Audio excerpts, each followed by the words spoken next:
have right now, the best mechanism we think we're going to have for that over the next 20, 30 years will be blockchain-based systems combined with artificial intelligence.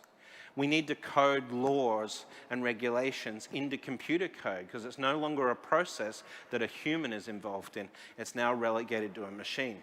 And this is where, when you start thinking about first principles thinking in financial services, this is where regulation is going to have to massively change. Regulators will become primarily AI-based. Think about just a simple thing, money laundering. Today we have FATF, we have the 40 rules, we do suspicious transaction reporting, we track an event, we pass it off to a central bank to then combine those reports to see if criminal activity has taken place. In the future, that's going to be an artificial intelligence monitoring the flows of money, determining where suspicious actors are and taking action that way. Completely new skill sets for regulators. They're going to have a tougher time of this than probably the incumbent banks as well. Identity brokers, because KYC is not going to be the business of banks in the future. In the future, you're just going to identify the person based on a set of data. What they do, what they look like, their defining biometrics. These are elements you will confirm the identity with. Banks may be one of the trusted parties that seed identity algorithms into whatever databases, whether it's a public database or a commercial private database that's created for identity. But identity is going to be this collection of data about you that makes you uniquely you. And this is how we'll combine it, combat identity theft. So when we look at the next 20, 30 years and the building blocks of financial services, what is clear is that there's some big changes taking place. When China is looking at this problem, combined with these new payment experiences networks, identity now has just become as simple as facial recognition with a smile. You actually don't have to smile, but it helps for the experience and psychology side of this. So once you understand that someone's identity is based on what they do and how they look, or their biometric features, then collecting something like their date of birth or their address or their mother's maiden name is antiquated because it really has no impact on your ability to keep that identity safe in the system. The identity data is what does that by itself. When we think about security in financial services, quantum computing is going to be massive in this respect. Not because quantum computers are going to break all existing encryption necessarily, but the encryption and security mechanisms that we create with quantum computers will be unbreakable. So the digital landscape will become highly secure as a result of this technology. But keep in mind this, you won't as a bank have your own quantum computer. You'll use a quantum computing capacity that's in the cloud.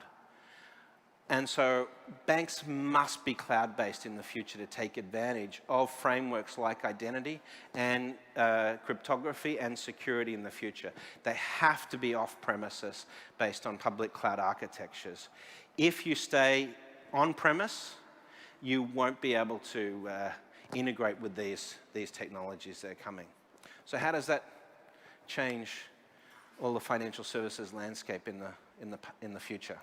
Well, one of the interesting aspects is our core bank account artifact, that basic day-to-day bank account. About 2.5, 3 billion people will come into the financial services space between 2010 and 2030. 95% of those will have never visited a bank branch. They'll get access to a basic value store on a mobile phone.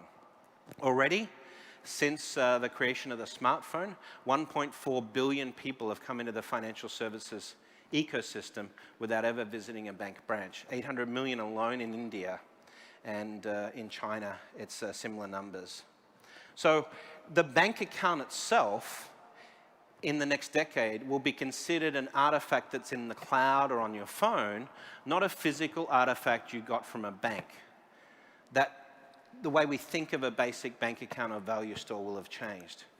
By 2025, the daily interactions with financial services on a digital basis, more people will use digital access to financial services on a daily basis that will visit all of the branches and all of the human advisors in the world on an annual basis. So if you want to grow your business in the future, it has to be based on digital onboarding, digital relationships, and digital engagement. You cannot scale your business of the future based on humans. And from an advice perspective, by 2025, more people get day-to-day advice through an artificial intelligence on their finances than from a human. All of this adds up to some pretty interesting changes. First principles thinking in financial services means that the traditional models we've thought of as the core architecture of banking are being replaced with new values through digital experiences. So by 2030, it's more than possible that automated assets under management, robo-advisors, will be managing about the same portfolio size as human advisors or human-led advisory firms. About 100 trillion, we estimate, by 2030. So if you were to say, let's take this first principles thinking, let's start from scratch, how would we design a financial services system for the year 2030? How would you do it? Would you start by trying to put your products online?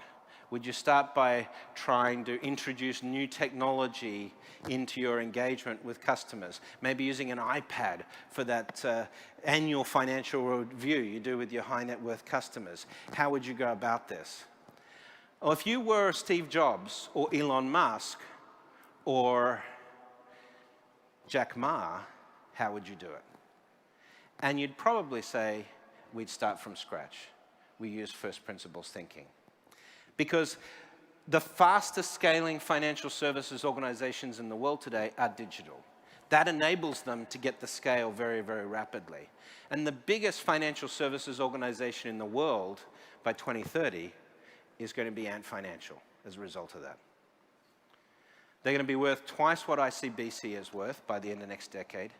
They're going to have about 3 billion customers, and they're going to be doing lending, investment, going to be doing all of these things powered by the fact they have 3 billion people connected on a super wallet architecture over 100 countries. And they're well on the way to this already. They've got over 750 million customers on their platform right now. They've just done a partnership with Paytm in India, which is going to bring them another 500 million. They've got partnerships with Kakao in South Korea, Gcash in the Philippines. They tried to buy MoneyGram in the United States, and Trump stopped that because he was worried about the Chinese coming in, but they'll have another shot at that.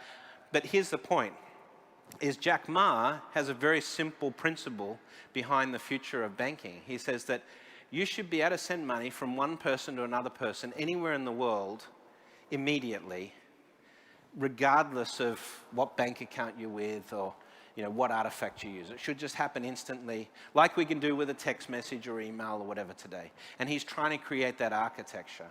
And so far we see he's been extremely successful at that. There's over 4,000 P2P lenders in China alone. In the United States, in the P2P lending market, P2P lenders have 35% of the market share for unsecured lending in the United States. A few years ago, that was 5%. There is more fintechs in the United States today than there are chartered banks. You put all of these things together, and what you realize is that we're already starting to see a first principles rethink of financial services. And it's not based on iterating on the advisor or the branch model. It's based on starting from scratch and thinking about how the utility of a financial services organization is best surfaced to a customer in the real-time world. And that is at the core of this transformation. So that's the big challenge. To survive until 2030, it's not about taking technology like artificial intelligence, blockchain, the smartphone, and adding it in to your existing business. The only way you survive this transition intact is if you're prepared to start all over again, rethinking the role of your business in your customers' lives based on the fact that you'll always be there, embedded in the world around them. That's first principles thinking of financial services, and that's what I like to call Bank 4.0. Thank you very much for your time today.